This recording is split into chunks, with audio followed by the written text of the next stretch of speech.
So we are an API for developers to build voice agents. And do you remember your first paid customers? Yeah, that would be Hyperbound. Yeah. I couldn't believe that what they built was actually getting sold. That was the first moment I was like, oh, this is real. Because what they built was getting real adoption, and they were making money, and then they paid us money, obviously, when they were making money. So that was the first time we got paid. Yeah. I was talking that I lived in Japan for a bit when I was in college. I was working at Rakuten, did an internship. Yeah. I mean, I think maybe for people who don't know, Rakuten is the world's third biggest shopping company. There is Amazon, Yes. Alibaba, and then Rakuten. Really? Yeah.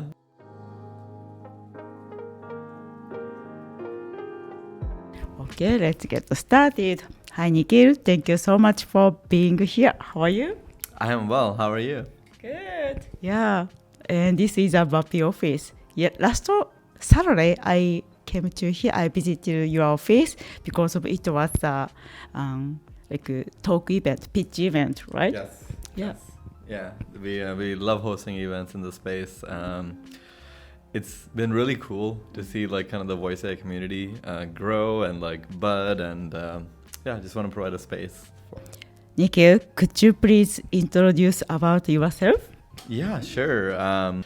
Oh man, how far back do I go? I was born in India, born and brought up there, moved to Canada in high school, did university at Waterloo. That's where Jordan and I met.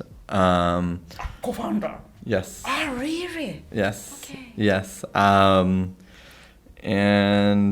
we did both some internships, but our heart was more towards building projects, and so we ended up dropping out. Went through YC and been building companies since then.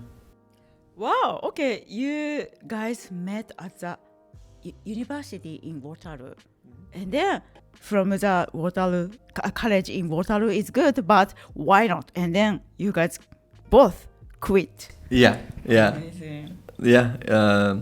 It's funny because my parents are doctors, so I'm the least educated person in my family. In your first time, you were accepted by YC? Yes, correct. I think we're one of those lucky people that in our first application, we got in. I think there might have been times before actually that we did apply, but we never even got an interview. But this was the first serious time. So maybe in reflection, I think I tell a lot of people that YC is not going to be the biggest predictor of how things go for them. If YC again rejects you, that doesn't fucking matter. Your job here is to serve your customers and keep doing that. And if YC would be lucky to invest in you at some point. Yeah. I see. Thank you. So Nikhil, so you are the co-founder, CTO of Vapi. Yeah. So Vapi is a voice AI agent for developers, right? So Correct. could you please tell us some example?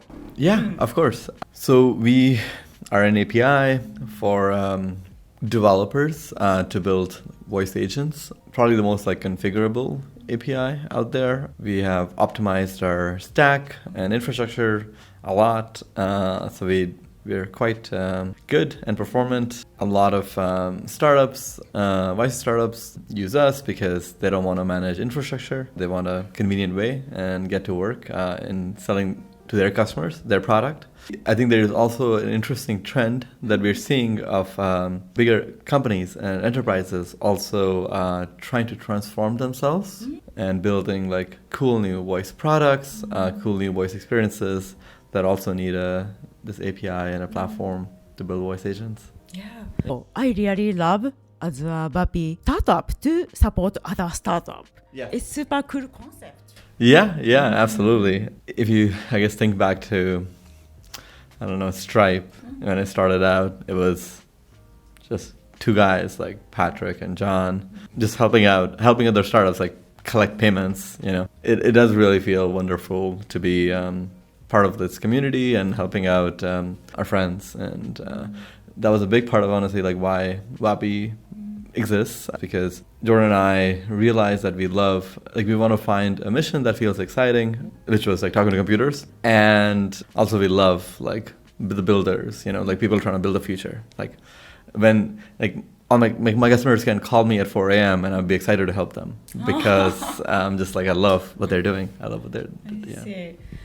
How did you come up with this idea? Do you remember? Yeah, of course. So maybe this is a good time to drop in the pivot story. Jordan and I were building a calendar app where you could join meetings easily. It was used by like busy professionals, and it was really convenient. It worked really well. People paid money. It was making money. We, I think, hit this point where we couldn't see ourselves spending the next like 10 years of our lives on it. So we pivoted out of it. And at the same time, I think it just felt like the whole world is about to change. It just feels so exciting. The opportunity, like we're talking about like AGI, like just gods, like machine gods. So it was just incredible, like imagine the future that will be created and like for us to try to play a part in it. And two things that felt really exciting was obviously one, AGI, and B, like the interface to technology is going to completely change. So like that's kind of the interface to AGI, if you will. And we were like super interested in like making computers talk. Yeah, it was really exciting. It's like, oh man, I fucking love talking to just talking to my laptop, to calling my phone. So that was really cool. Just it felt really exciting, so that there was a visceral excitement around it. And B, I guess like then maybe like, we built an AI therapist as an example. This was more like in the pivot, we were depressed and Jordan made this bot to go on walks with. I guess like he just kept tweaking it, and we almost had like an AI therapist. We put it out in Product Hunt actually, and some people used it. Kind of that felt that like, for us, it was just not that exciting to serve like that audience, which is kind of the founder product fit. But at the same time, we were building this AI therapist. We saw other people trying to build voice companies. So this is, I think one of the companies was another YC founder, Hyperbound. They were building like sales training, sales role play, and they were really busy building their company, and they tried to build this orchestration. They were like, it doesn't work great. So we gave them like an API for what we built, and that worked really well for them. And we were like, oh, this is awesome. And then they had a shit ton of feature requests, and we kept like building that. But that was like the first moment where it's like, oh, whoa, like there might be an opportunity here for a new kind of company to help other companies like build voice products. We didn't know how big of an opportunity or like how fast it's gonna move, but that all happened pretty fast, I guess. And now it's like voice feels really, it's having a moment. It's like it's pretty popular, but that was all just like in the recent, I guess, like that all happened pretty fast, unexpected. Yeah.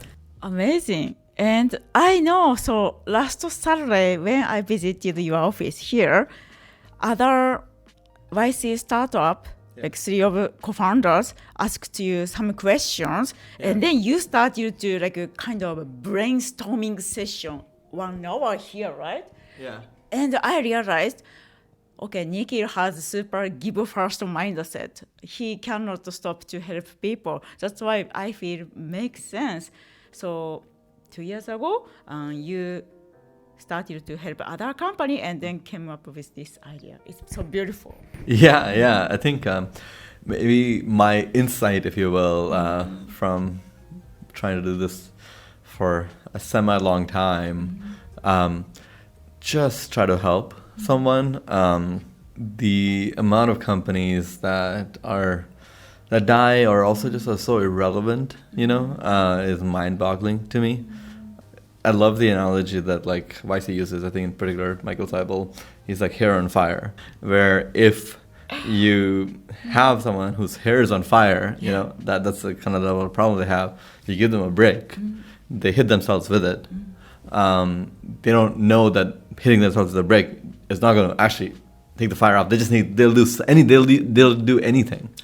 to help themselves, and that's like, I guess, like what you're looking for. You're looking for that someone out there who needs your help, and you go out and there, you put yourself into helping them, and hopefully you can actually put the fire on, you solve the hair on fire. If you do, I think you'll do just fine.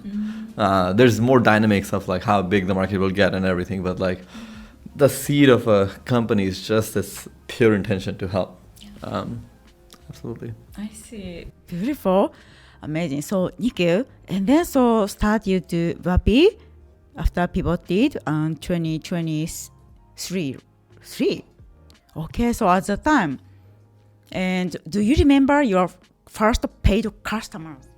Yeah, that would be Hyperbound. Yeah. I couldn't believe that what they built was actually getting sold. That was the first one I was like, oh, this is real. Like, because what they built was getting real adoption, and like they were making money, and then they paid us money, obviously, when they were making money. So that was the first time we got paid. Yeah, amazing. So thanks to your connection from YC, and then help to them, that's why they became your first paid customer. Yeah. Amazing. So after already almost 2 years, right? So how is your like a paid customer situation, like organically or kind of like mouth to mouth? Yeah. I think completely, as you said, organic. But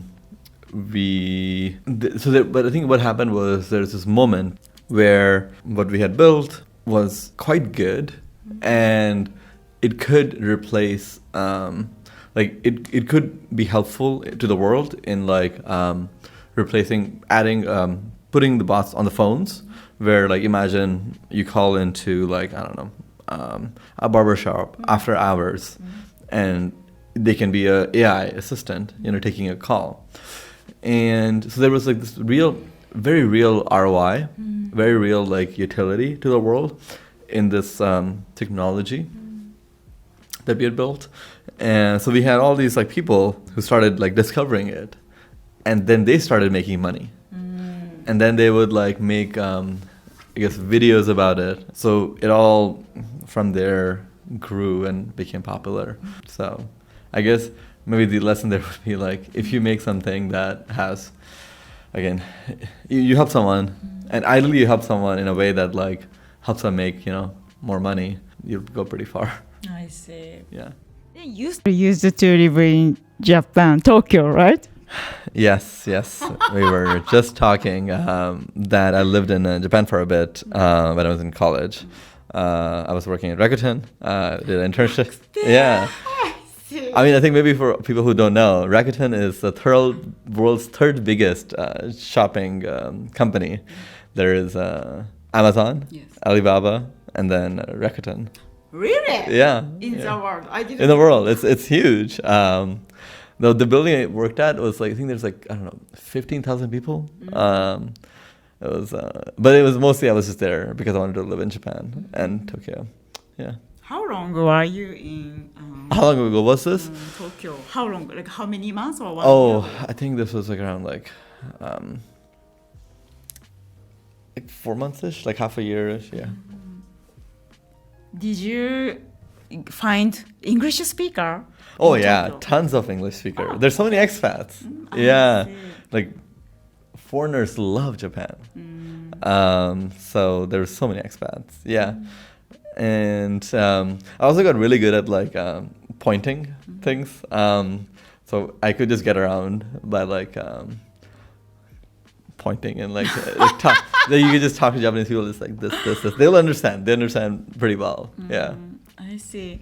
Actually, so in Japan, especially Tokyo right now, they are like inviting global talent. Yes. Like yes. Publishing specific visa, startup visa or like that. Right. But it's still difficult. For example, like a culture gap, maybe culture gap, big culture gap. Even investors also totally different compared to Silicon Valley. Yeah. So tell us the key takeaway from your format. It's okay. You can say even negative things. Yeah, I can say negative things. Well, like I'll say like first like the positive things. It's a beautiful country, the people are really warm. Like everyone's like, especially foreigners, I think. Like I've never met folks who are just so happy to see me everywhere.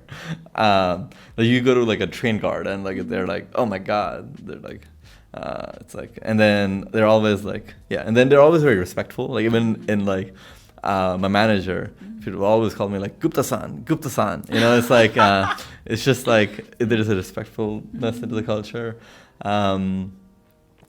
It's also very safe. Like if any of my friends are like, especially like female friends are like, oh, we're like if they want to get lost.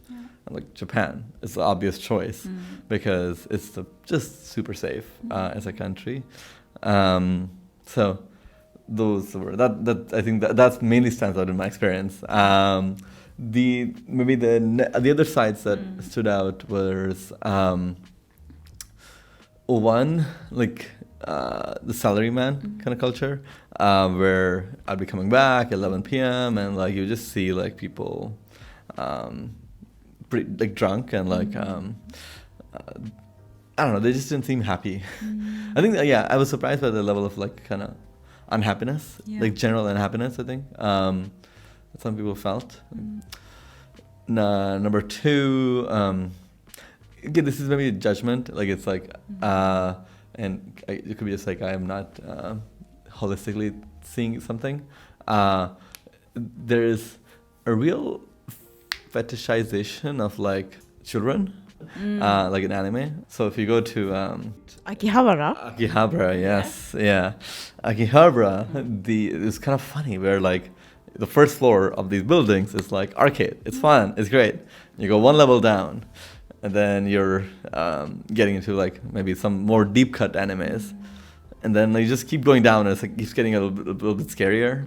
Yeah, so it's like I don't know. That was interesting. And number three, what else? Yeah, I think my experience was like from talking to women there, like they felt that it was hard to like spread their wings. Which I'm sure is also true for America and generally I think everywhere in the world. But it seemed, there was just like a certain like pressure.